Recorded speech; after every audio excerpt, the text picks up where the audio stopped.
It truly is amazing how much can change at a zoo in such a short amount of time. At Keystone Wilds, what we thought was going to be a standard month of operations was anything but. Our new veteran staff members from Keystone Park have been incredibly busy overseeing Keystone Wilds in motion, and have picked out a few things in particular we can improve on. First of all, and certainly most important, our veterinary team needs some serious work and reform. Our system was perfectly acceptable through the first year or so of construction. However, things since have gotten a little bit more intricate in advance, and we now need to change up some of our tactics. This is largely because the more animals who call the zoo home, the higher the chances are one of them is going to need medical attention.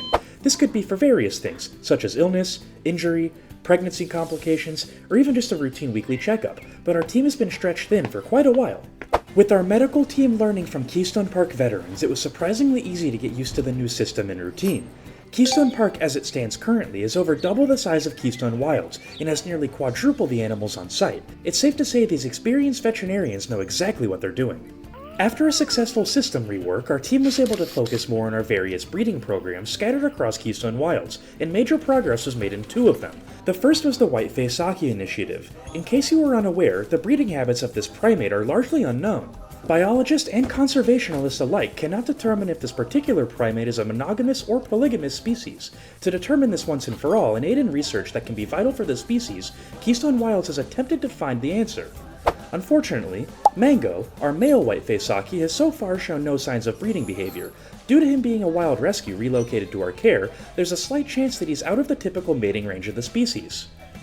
Luckily, our friends at Savannah Wildlife Park are here to save the day and help us in our research. If you've never heard of them before, they're an up-and-coming zoo in North America, and quite popular on Discord.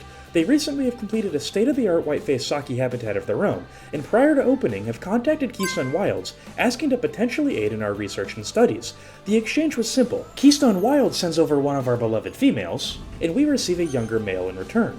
The trade perfectly benefits both locations, and in theory will make the research go twice as fast. If you'd like to hear more from Savannah Wildlife Park, or other amazing zoos, including behind-the-scenes sneak peek at Keystone Wilds, consider joining the Discord server. The link is always live in the most recent video's description. We even run some special challenges from time to time for real-life rewards. This month's challenge, for example, is to not only build a stellar gift shop in Planet Zoo, but also design a real product that can be sold inside of it.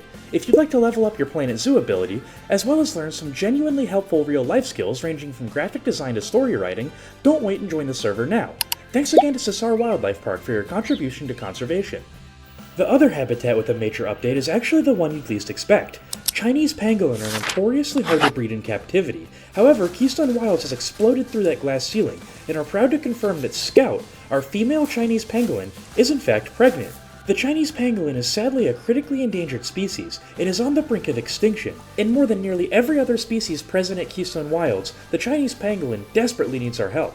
Thankfully, there are good people out in the world fighting day in and day out for the survival of this fragile species, and we're proud to be doing our part not only to spread awareness, but to officially add to the population. Of course, we'll gladly keep you informed and updated with any progress. As of right now, though, we've received word from our head veterinarian that all appears to be going well during the first trimester of the pregnancy. This very well could be one of the most important moments in Keystone Wilds' entire history, so of course, all hands are on deck to make sure it goes as smooth as possible.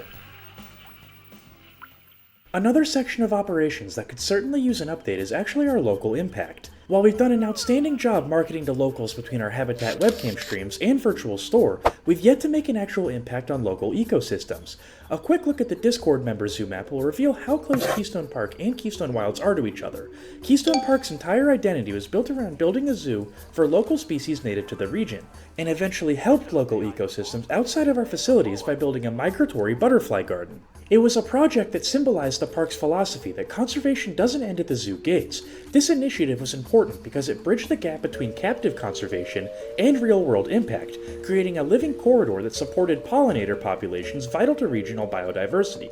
By providing a safe haven and food sources for migratory butterfly species, Keystone Park not only educated guests about the importance of native habitats, but also contributed directly to the restoration of ecological balance beyond its borders.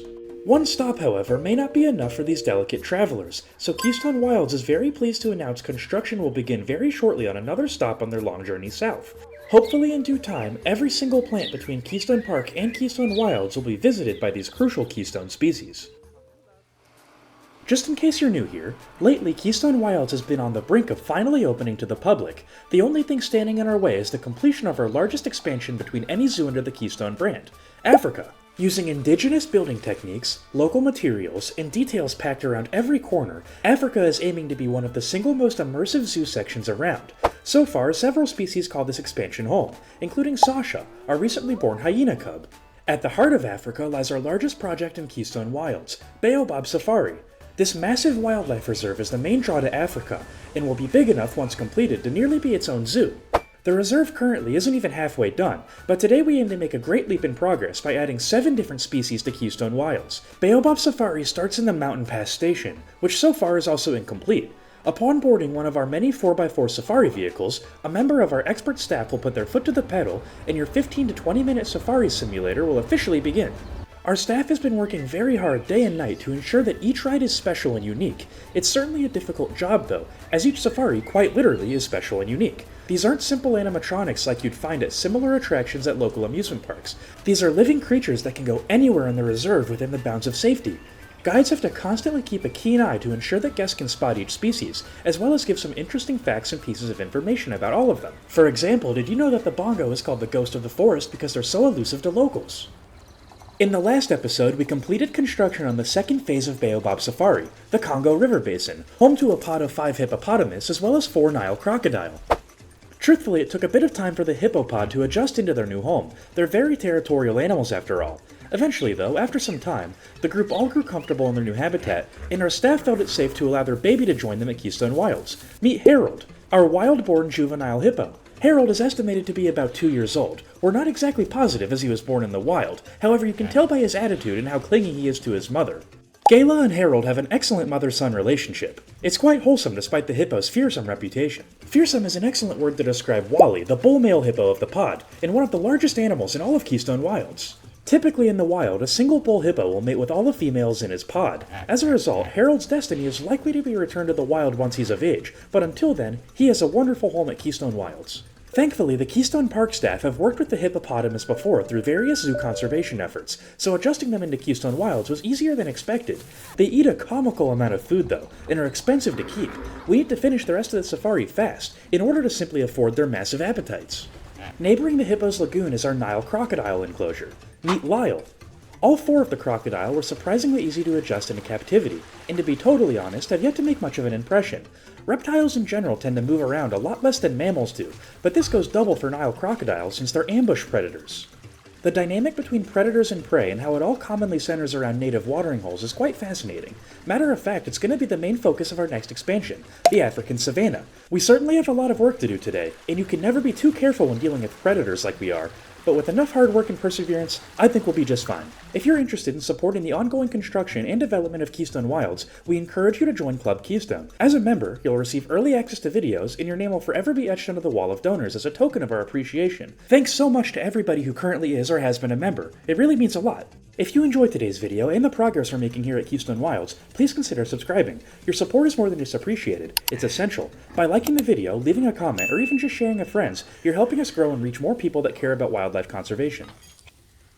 With a wild population of 6,600, the African wild dog is certainly endangered according to the IUCN. They also go by a variety of different names, including the aforementioned African wild dog, but they're also known as the African painted dog in other regions. Just know that whenever I use either, we're talking about the same animal.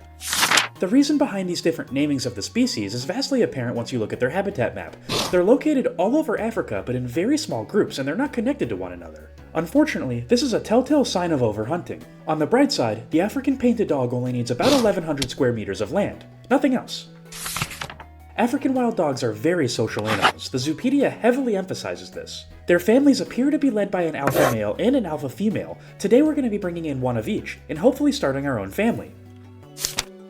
As evidence from some of their fun facts, especially the second one, it's going to be absolutely critical that we keep the African wild dogs out of the rest of the African savanna. This is going to be difficult, but not impossible. As expected for a predator species, the African painted dog doesn't have any cohabitation benefits from any other species. However, they're the only animal out of the 7 that have this trait. That's because the plain zebra, the reticulated giraffe, the springbok, the sable antelope, the blue wildebeest, as well as the Thomson's gazelle all share cohabitation with each other, and they're going to be in the rest of the habitat altogether.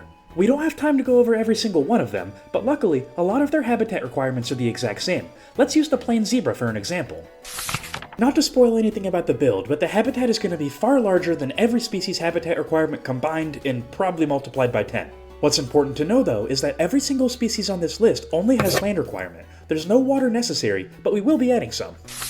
Thankfully, there's a great deal of overlap in both their diet as well as their enrichment items too, so the habitat's going to look relatively uniform even though there's a ton of different species running around. As you can likely tell, this habitat is going to be absolutely enormous. To house all of these species, it certainly has to be. I'm incredibly excited to finally be able to try and replicate a natural environment on this scale, but before we truly begin, I think it'd be smarter to start with the African wild dog enclosure. It's going to be significantly smaller. Obviously we don't want these fierce predators to be able to access their in-the-wild prey, so we're going to have to get really creative on how we can provide both safety to our species, as well as a stellar view for the safari riders. Since the safari vehicles are fairly tall and the painted dogs are likely the smallest species on the reserve in this point, even including Harold, it makes the most sense to me to build their habitat slightly sunken into the ground. This way the guests are going to be looking at them from a top-down perspective, and the rest of the animals are going to be safe from the dogs. In order to keep them contained, we'll start off with a relatively standard rock barrier around the entire habitat, blending it seamlessly into the surrounding foliage. By far, one of the most important steps to think about in the early stages of production is where your habitat is in relation to the rest of the zoo and what's around it. For example, our painted dog enclosure is directly behind our Nile crocodile habitat. This means the foliage backdrops are both going to be back to back with each other. Knowing this, why not save some time and reuse the exact same foliage palette? It's also critical to think about sightlines in your habitats. By adding depth and not just placing the foliage along a straight 180-degree line, it simply makes the habitat more interesting to look at. This area of the safari is supposed to perfectly simulate a real African savanna as you'd find, well, in Africa. The more wild and varied we can make the surroundings, the better. Another thing to keep in mind in terms of the safari, starting all the way back from the Mountain Pass station and ending at about the Nile crocodile enclosure, it's all a relatively straight line.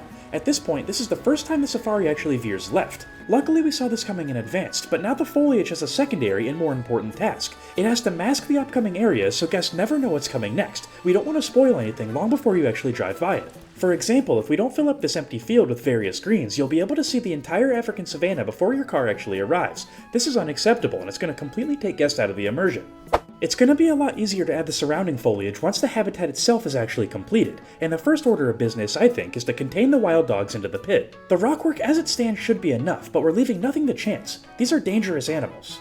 To ensure the dogs can't escape, we'll be adding in some extra security measures on the outside of the enclosure as a last resort line of defense. Hopefully with our anti-climb barriers built, the dogs won't even think about trying to escape. It's absolutely critical to be careful of the angles and heights of man-made objects such as fences on the reserve. As to make this the most authentic and immersive experience possible, we want as few man-made objects as possible to be within the guest view. In a bizarre game of 4D chess realism, we actually mess this up on purpose a few times and leave some fences or structures in view. In reality, sometimes zoos do mess up and you can see through the cracks of their facades. It's nearly impossible to have a perfect facility, especially with variables as volatile as wild animals. Shifting our focus back to the wild dog enclosure, we don't want this habitat to overshadow anything in the savanna, so we're going to be making it relatively basic. To further blend the habitat into the surroundings, I covered up some of the security fencing with some standard creosote bushes and foliage. After that was finished, I scattered around some enrichment items for the dogs to enjoy, my favorite being this zebra theater to simulate a stealthy ambush on the plains. I then realized that the African wild dogs would need somewhere to hide, sleep, and get out of the guest view on occasion, so I built up a cave out of some temperate rocks and used some foliage to mask any imperfections.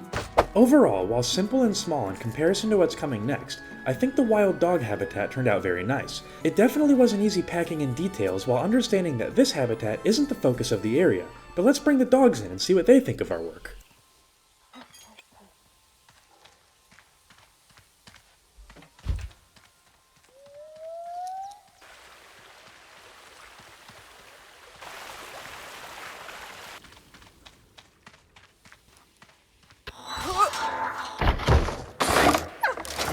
Upon entering the habitat, the African painted dogs scoured the entire perimeter looking for potential escape exits. After a few hours, they eventually decided to rest in the shade. Hopefully this means their escape attempts have ended. As usual, if you have any names for our two African painted dogs, feel free to leave them in the comments below, and that goes for any animal featured in today's video. There are a lot of them. At first it appeared that the two African painted dogs didn't tend to associate with one another. This was a bit odd, seeing as the Zoopedia went out of its way to describe just how overly social this species can be. Naturally, like most relationships, all it took was them being fed to truly bring them together. It's always important to remember that while the animals are adjusting to their new environment, the keepers have to adjust to a new step in the routine. Thankfully, it's all worth it in the end, because there's nothing better than seeing a happy look on a new resident's face. Thankfully, that enclosure went together with little to no complications, and the wild dogs seem to enjoy each other's presence. The African savanna has truly started off strong, and when I say started off, I meant it. There's no beating around the creosote bush. This habitat is legitimately the size of the entire entrance of Keystone Wilds combined. We're going to be able to make it appear even bigger than it actually is. Before we get to that though, we need to do some planning and terrain work. This is easily an overlooked step in the process, but it makes everything so much faster and more efficient in the long run. The first thing we need to do is draw a fine line of dirt and sand all across the habitat. We'll come in later and detail them up, but this terrain is meant to simply symbolize tire tracks. This habitat is so massive, I'm 99% sure our staff would actually unionize if they had to walk this each and every time the animals are to be fed, which in Planet Zoo is about every 10 minutes. The other trick we're going to be implementing has to do with foliage. We're going to be adding a thick layer of tall grass between the habitat itself and the eventual tree line. This is going to aid in making the habitat appear much larger than it actually is. But let's not get ahead of ourselves. We first need to add a tree line to do this. As you can likely tell by the perimeter of tall grass surrounding the habitat, we have quite a lot of trees to add in. But the trick is we need to do this without making a repetitive texture, otherwise it's all going to be for nothing. Looking at the habitat from the track level really helps you soak in the scale of this entire build. This thing is absolutely gigantic. To effectively build the tree line without many repetitive textures, we're going to select foliage filters and have it show us plants only from North America, which if you recall is exactly where Keystone Wilds is located. After we have the correct set of trees, we're going to make a few different clusters, making them all look similar to one another, but different at the same time. It's a fine line you have to walk. You can make as many as you want, but personally for this habitat, I felt that 3 was plenty. Now, take the largest cluster and place it in increments around most of the habitat, trying to wall it off from the surrounding landscape.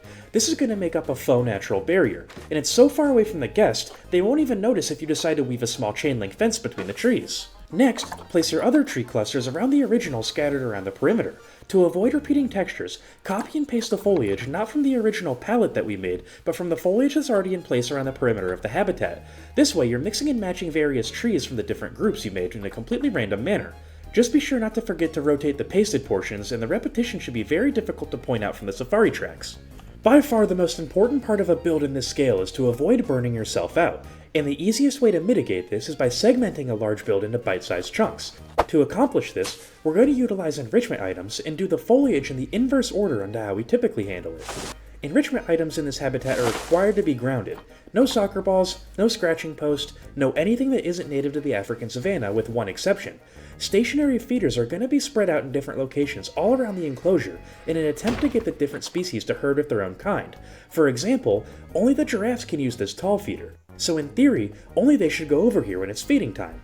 We want the animals to be evenly spaced around the massive reserve. To help break up the habitat, we're going to use trees, and draw more of our tire tracks to physically draw a map out on the terrain. This, from a visual perspective, not only looks nice, but it can break up the habitat into manageable mini areas that we can work on one at a time. I think the watering hole is going to be an excellent place to start. It's one of the bigger areas right off the bat, so we can knock that out first. Like I mentioned before, watering holes bring with it an incredibly fascinating predator-prey dynamic in the wild. Everyone needs to drink, including prey species, and predator species know this. There's a very good reason, for the crocodiles at least, as to why their eyes are placed on the top of their heads. This is so they can stalk their prey while remaining effectively invisible in murky waters. To ensure our ungulates are comfortable in the reserve, we're going to be making this watering hole very shallow and less murky than the rest of the surrounding waters. There's nowhere for any crocodiles to hide here, and hopefully they understand this.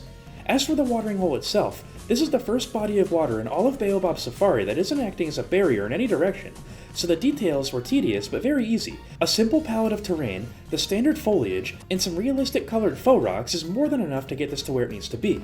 The watering hole isn't intended to be the eye-catcher of the habitat, that's going to be the sheer scale of it all. The watering hole is here mainly to serve as an excuse as to have the wild dogs present in the safari, as our tour guides can talk about the watering hole dynamic on the ride. As you can hopefully tell, even from up here, the watering hole portion of the habitat is a lot more detailed than everything else is right now.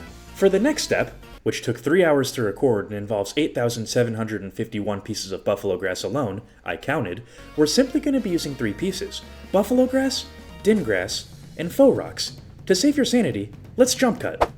Isn't it amazing what buffalo grass can do? It really is incredible just how much detail and realism you can have in a habitat by only using a few different pieces. I'm so happy with how this is looking so far, and from every angle too. Unfortunately, there is just one weak spot in an otherwise great looking build. Remember when I said we want our tree line to cover almost all of the habitat? This is exactly why. As you can probably tell, this area looks bad when compared to the rest of the habitat, and stands out in a negative way. This is because we're going to use this as an optical illusion to artificially extend a look at the savanna. As you can likely tell, we're placing more buffalo grass on the slopes of the natural barrier. This is because when viewed from the safari tracks, it's going to make it look like the habitat stretches much further than it actually does. We can even take some of our trees that we used before, and place them much further out so they look smaller, helping further sell the site. Just look at the before and the after. The difference is subtle, but certainly there. Little details like this are truly how you level up your Planet Zoo ability. Put the extra time and effort into your builds, and the results will follow, I promise. After finalizing all portions of foliage around the entire savanna, the last step of the entire build was simply to polish everything up and do some light environmental storytelling. I made the Jeep tracks a bit darker and added some faux rocks alongside them. Once that was finished, I added the Jeeps themselves recolored to fit Keystone Wilds and scattered them about in the habitat. I even placed one at an improbable angle to help further sell the illusion in the backdrop as well. I like to think that the Jeep up on the hill is driving to some sort of backstage facility that can house all of the animals in case of an emergency. We might actually build that in a future episode. Let me know if that sounds interesting. Beautiful work, but let's save the sweeping cinematics for when the animals are in here. It's gonna look a lot better.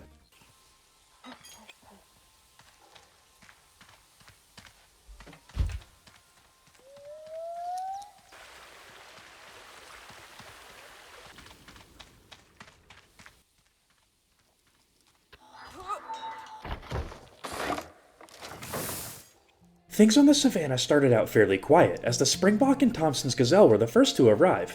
Things looked rather underwhelming at first, and then we realized that only 1/4 of the species are in their new home. The African savanna quickly sprang to life with the arrival of all of our new animals, and the views the guests are going to get on the tour are going to be nothing short of spectacular, especially during feeding time. To see all of these animals living in peace and harmony truly is a special sight. Now that the habitat's complete, there's only one thing left to do. Let's hop on one of the trucks and test it out for ourselves.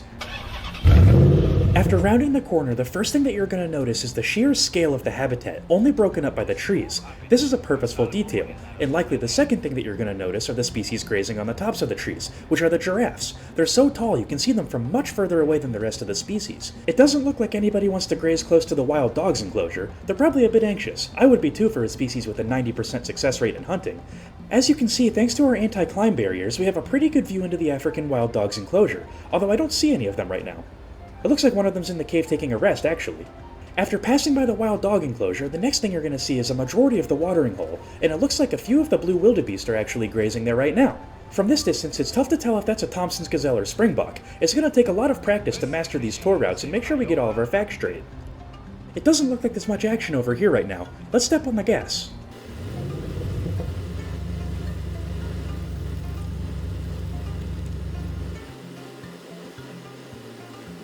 It looks like one of the sable antelope got a little bit curious about the safari vehicle. From this angle, we're getting great views of the grazing reticulated giraffes too, and look at all of the plain zebras. Through the tree line too, I can see a herd of blue wildebeest.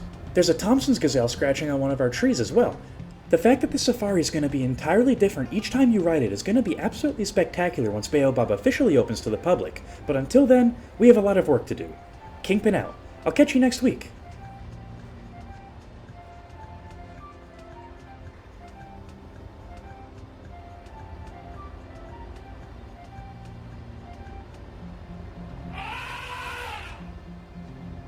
Did anybody hear that?